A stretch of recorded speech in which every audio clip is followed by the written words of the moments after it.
সামনেই তো গণেশ চতুর্থীর দিন এত সুন্দর লাড্ডু বাড়িতেই খুব সহজেই তৈরি করে নিতে পারবেন।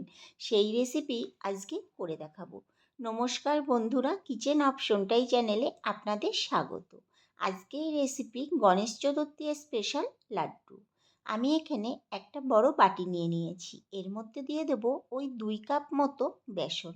আপনারা যদি লুজ বেসন ব্যবহার করেন তাহলে একটু ছাঁকনিতে ছেঁকে নেবেন। আমি যেহেতু এখানে প্যাকেট বেসন ব্যবহার করেছি এর জন্য আর ছেঁকে নিইনি। দিয়ে দেব 1 টিপ মতো লবণ আর দিয়ে দিচ্ছি পরিমাণ মতো জল। জলটা অল্প অল্প দিয়ে ব্যাটারটা তৈরি করে নেবেন। এমনভাবে ব্যাটারটা তৈরি করতে হবে ভেতরে যাতে কোনো দলা না থাকে। দেখুন আমার এখানে কিন্তু ব্যাটারটা তৈরি হয়ে গেছে। ব্যাটারের ঘনত্বটা খুব ঘনও হবে না, আবার একদম পাতলাও হবে না। আর 10 মিনিটের জন্য রেস্টে রেখে দেব। 10 মিনিট পর গ্যাসের উপর একটা কড়াই বসিয়ে দিয়েছি। কড়াইতে পরিমাণ মতো তেল দিয়ে তেলটা গরম হয়ে গেলে যেমন খুশি ইচ্ছা ব্যাটারটা তেলের মধ্যে দিয়ে দিতে হবে। আমি এখানে হাতায় করে ব্যাটারটা দিয়েছি। আপনারা চাইলে ছোট ছোট করে চামচের সাহায্যেও দিতে পারেন, যেমন খুশি তেমন দেবেন। এবার লাল লাল করে একটু ভেজে নেব, গ্যাসের ফ্লেমটাকে লো টু মিডিয়ামে রেখে। আবারও বাকি ব্যাটারটা তেলের মধ্যে দিয়ে দিলাম, দিয়ে একইভাবে লাল করে ভেজে নেব। দেখুন আমার এখানে কিন্তু সমস্ত ভাজা হয়ে গেছে। একটু ঠান্ডা হলে ছোট ছোট টুকরো করে নেব। যেহেতু টুকরো করে নেব এর জন্য ভাজার সময় যেমন খুশি তেমনই ভাজা যাবে। আমি এখানে পুরোটাই ছোট ছোট করে টুকরো করে নিয়েছি। এখন একটা ছোট মিক্সির জারের মধ্যে এগুলো দিয়ে জল ছাড়া গুঁড়ো করে নিতে হবে। গুঁড়ো করার পর আপনাদের দেখিয়ে দিলাম। এবার গ্যাসের উপরে একটা কড়াই বসিয়ে দেব। কড়াইটা গরম হয়ে গেলে 1 কাপ মতো চিনি দিয়ে দেব। আপনারা যেমন মিষ্টি পছন্দ করেন সেই পরিমাণ চিনি ব্যবহার করবেন। এবার দিয়ে দেব এর মধ্যে পরিমাণ মতো জল। 1 কাপ চিনিতে 1.5 কাপ মতো জল দেব। এবার নাড়তে হবে যতক্ষণ না চিনিটা ভালো মতো গলে না যায়। এর মধ্যে দিয়ে দেব সামান্য পরিমাণ একটু অরেঞ্জ ফুড কালার। এই অরেঞ্জ ফুড কালারে স্বাদের কোনো পরিবর্তন হবে না, শুধু সৌন্দর্যের জন্য দিয়েছিলাম।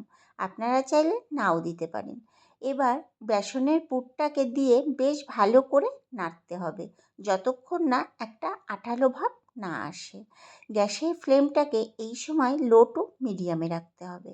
আর এর মধ্যে দিয়ে দেব 1 মুঠো মগজদানা। মগজদানা দিলে যখন লাড্ডুটা খাবেন তখন কিন্তু মুখে পড়লে বেশ ভালোই লাগে। দেখুন আস্তে আস্তে কিন্তু আঠালো ভাব চলে এসেছে। আমি এখানে ওই 4 থেকে 5 মিনিট মতো নেড়ে নিয়েছিলাম। নামানোর আগে দিয়ে দিলাম 1/2 চামচ মতো ঘি। ঘিটা দেওয়াতে লাড্ডুর স্বাদটা কিন্তু অনেকটাই বেড়ে যাবে। এবার একটা প্লেটে তুলে ছড়িয়ে রেখে দিতে হবে একটু ঠান্ডা হওয়ার জন্য। যখন উষ্ণ ঠান্ডা হবে মানে হাতে সহ্য করতে পারবেন, তখন হাতে একটু ঘি মাখিয়ে আপনাদের পছন্দ মতো সাইজ করে লাড্ডুগুলো তৈরি করে নিতে পারবেন। ছোট হোক বড় হোক আপনারা আপনাদের পছন্দ মতো করবেন। আমি কিছুটা করে নিয়ে সুন্দর করে গোল গোল করে নিচ্ছি। যেহেতু লাড্ডুর মধ্যেও ঘি দেওয়া আবার হাতেও ঘি মাখিয়ে নিয়েছি, গোল করতে কোনোই অসুবিধা হবে না, খুবই সহজেই গোলটা হয়ে যাবে। ঘি ব্যবহার করাতে যেমন স্বাদটাও বেড়ে যায়, তেমনি লাড্ডুর গায়ে কিন্তু কোনো দাগ পড়বে না। এইভাবে আমি প্রত্যেকটা লাড্ডু তৈরি করে নিয়েছি। এবার সৌন্দর্যের জন্য উপরে দিয়ে দেব একটু কাজু বাদাম। গণেশ চতুর্থীতে ঠাকুরের ভোগে এইভাবে খুব সহজেই বাড়িতে কিন্তু লাড্ডু তৈরি করে দিতে পারবেন। গণেশ ঠাকুর লাড্ডু খেতে কিন্তু ভীষণ ভালোবাসে। ভিডিওটি ভালো লাগলে আমার চ্যানেলটিকে সাবস্ক্রাইব এবং ফেসবুক পেজ থেকে যদি দেখে থাকেন পেজটিকে ফলো করে দেওয়ার অনুরোধ রইল। দেখা হচ্ছে নতুন একটি ভিডিওতে।